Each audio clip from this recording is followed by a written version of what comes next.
Alabama football recruiting is rolling, and Coach DeBoer and company have some big-time visitors coming to Tuscaloosa, some blue chippers, if you will. We're going to talk about a handful of those guys that will be in Tuscaloosa sometime soon, and Alabama has their sights set on some of the best premier players at their position in the country. The college football playoff just expanded. We haven't even played the 12-team playoff yet. They just expanded it to 14. We're going to talk about that and more.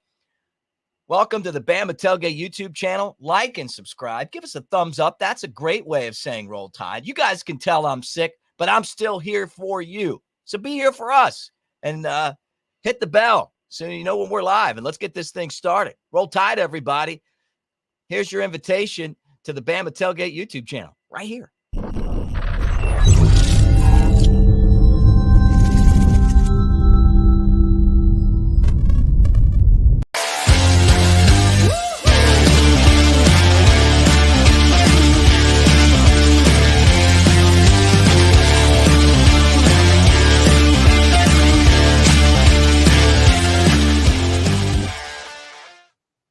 What do you say, everybody, with Brett Elmore, big, sexy Elmo from WJLX in Jasper. Boom. This is my new work shirt. Yeah. There you are, at Broadcaster Mick. What's up, man? Since I've been in bed and sick, I've listened to your show without pause here over the last week. Well, good. I'm glad you've been tuned in, and I hate you're feeling under the weather, but you're going to get there. You're going to get better one day fairly soon. Oh, you played if I could, I would just reach across the screen here and give you a big old bear hug and say, Mick, it's going to be okay. you did play me a dedication the other day. Howard Jones. Love that guy. He's great. Because I love like that 80s music, man. Oh, like, yeah. It hits the spot. And you play a lot of that. But then you also talk about really important news of the day, like rats eating marijuana in New Orleans, which is stuff that I really care about. Honestly, I love that kind of news. So keep up good work in the mornings. Thank you. I appreciate it. All right. Well, there's some good news coming in from the University of Alabama, and that's that this coaching staff has hit the ground recruiting.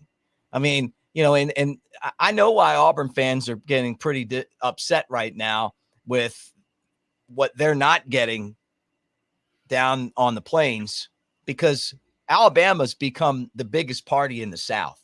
Everybody wants to be there to be part of practice, to hang out with Coach DeBoer and the staff. And, you know, he's talked about bringing your best every day. That's the one thing that he expects. And you see it in the staff going out and talking to some of the best in the country. Let's start with some of those guys that we're going to see in town in the upcoming future. And it's being announced right now on different players' socials and different places. But Elijah Barnes, who's from Skyline, he'll be there on March 30th to make his visit. He's a linebacker. Tell us about Barnes. Barnes, big old linebacker, 6'2", 225, of course, part of the class of 2025. And he's got a lot of teams after him, like Texas.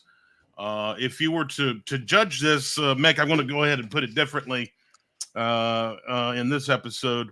If you were to judge it based on how you like your steak cooked, Texas is probably right now at a medium rare. Mm-hmm. Okay? That's how I like my steak cooked. But they're not all the way. It's not all the way cooked yet. Nebraska's in there, Alabama and Arizona State and Arkansas State, but good looking athlete.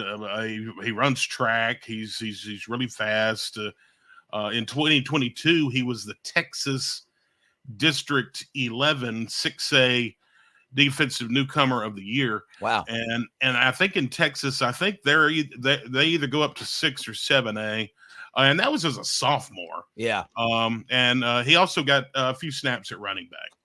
Great. Well, it's good to see him coming to town. And I saw Skyline and I thought, oh, it must be Skyline Chili from Cincinnati. Yeah. No, this is different. It's Texas chili is definitely different than Cincinnati chili. But we're looking forward to him. Now, how about this guy? Quanell X Farrakhan Jr., another guy from Texas, from Woodlands, Texas. So I'm guessing that his name is derived from Malcolm X and what is it, Louis Farrakhan, the Nation of Islam guy. So got a name that you're not going to forget, and a wide receiver who is garnering interest from around the country. And Woodlands is known for great players. He's coming on March 13th. 6 foot, 170-pound receiver. Penn State's really on the radar pretty good with him. Arkansas is in there. Talking SEC teams. Auburn's kind of in the mix. Georgia, Florida State, the usual suspects. But a lot of folks think that he's really leaning toward Alabama. And once again, in 2022, he was the District 13 in Class 6A. Yeah. First team selection as a sophomore, and he was a first team selection as a freshman.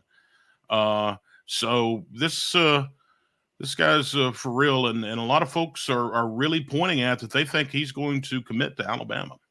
Be great to be a broadcaster and have him on the field because it'd be just so easy, completion across the middle, Yeah, exactly. Be like the X receiver, and then it would be like he was actually playing in his namesake, on the field, right? That's right.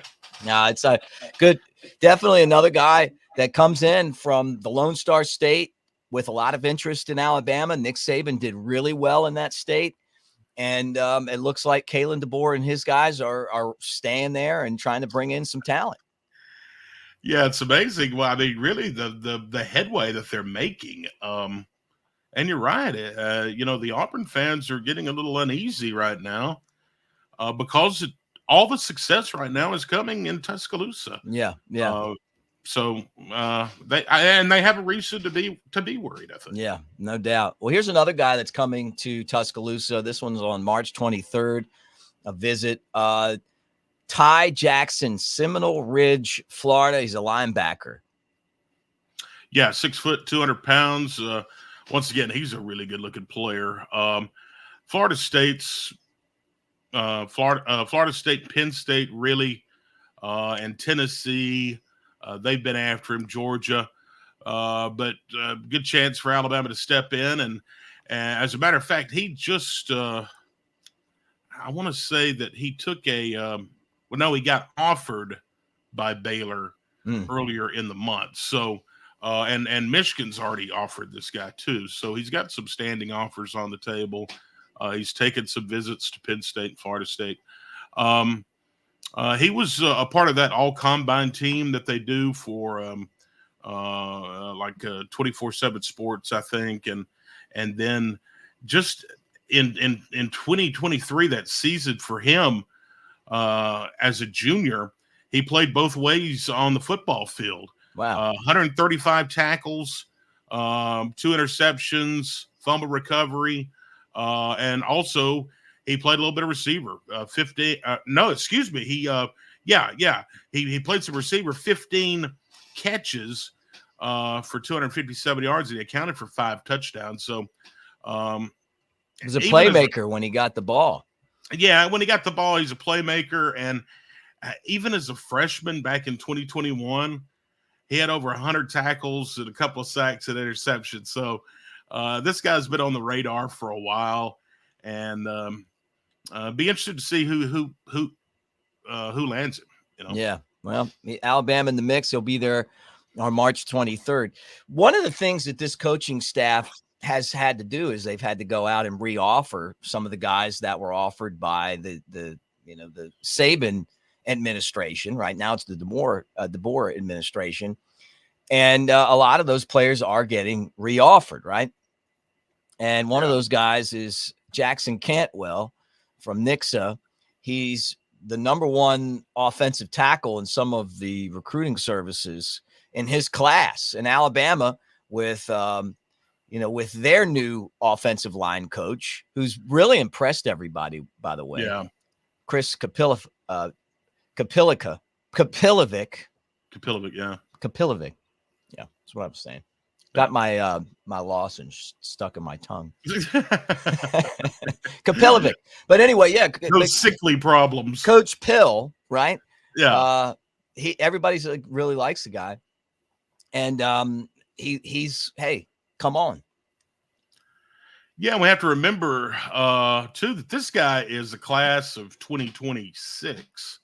So they're really looking ahead to this guy, but there's a reason why they're looking ahead to this guy. Number one, some sites have him rated as a 4-star and some have him rated as a 5-star. Number two, he's a big old tackle that's 6'7" and a half, Right. and weighs 300 pounds. This is one of those. He's from Nixon, Missouri, and this is one of these. As my dad used to say, those boys eat a lot of butter beans and cornbread. He's a multi-sport athlete too. You wouldn't really think about it, Mick, but this big old lineman, but he's really good. He's a decorated thrower, and he plays basketball. Wow. He does the shot put. But the most interesting part about this guy is his family history. His father and his mother both were Olympic athletes. Wow. His dad was an Olympic thrower. He won a silver in the Beijing Games back in 2008. Wow. And he went to Missouri. And then his mother was an Olympic thrower. And she competed in the 2000 Sydney Games. But she went to SMU, but apparently it runs in the family. He can throw too, the shot, but he's a big boy, and Michigan has already offered him. USC's offered him. Auburn's offered him. He's got a ton of offers on the table, and Alabama, like you mentioned, put their name back in the hat with Ohio State and the rest of them. He sounds like someone we'd love to have on campus. I mean, yeah, he could do the track and field stuff, and then play football, win him a championship, have a good time doing it. So, really interesting. And you see a lot of guys that have success, athletes, they come from athletic backgrounds, so it does run in the family. A lot of it is genetics. So, really, really great family history. And as a freshman, by the way, he did the shot put. And it broke the record there in the classification that he was in, which is class 5A. But it was previously held by this guy that went to Northwestern, who was selected in the 4th round by the Colts, and he did this as a freshman. Really? Yeah. That's so odd, Yeah. But that's a class of 26. Yeah. So that'll be a while. Yes, they got time to work on him, but really, really exciting stuff. All right, final topic of today's show is ESPN reported yesterday that we're moving to a 14-team playoff in 2026. We just got to a 12-team playoff, and now we're going to a 14 playoff. College football is never going to be the same between NIL, transfer portal, and then the playoff system. Love it or hate it. I mean, it's just a different world now. I mean, they'll make it to where everybody makes the playoff here soon, right? I mean, we'll be at 64 teams here for too long.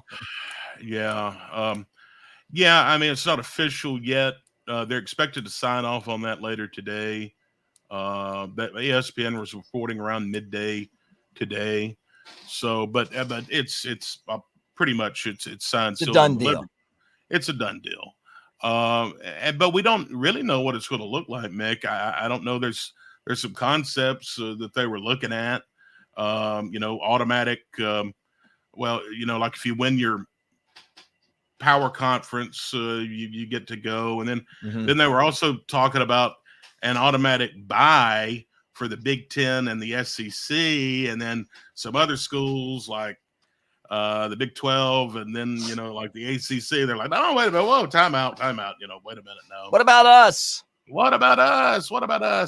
But and of course Notre Dame's going to be thrown in there regardless. So, I don't know. It's the way they divvy up the revenue, it looks like the SEC is probably going to get more than everybody else. I don't know. It's interesting, and can't wait to see how it pans out later today. And if they come out with something official, it kind of shows what exactly they're going to do here in 2 years, in 26, I think. Yeah, really interesting. But more teams are getting in, and they'll turn this into the largest football tournament in the world here soon. I mean, Yeah, yeah, it'll go from 14 to 60 in, like, I don't know, 5 years probably. I yeah, don't know. Feels yeah. like It's gonna be that's the crazy. direction we're going, right? And then the regular season won't matter, but the playoff will matter. Basically all you'll do is just move the emphasis from what makes college football great, Brett. And what's made it great is that the regular season is a playoff.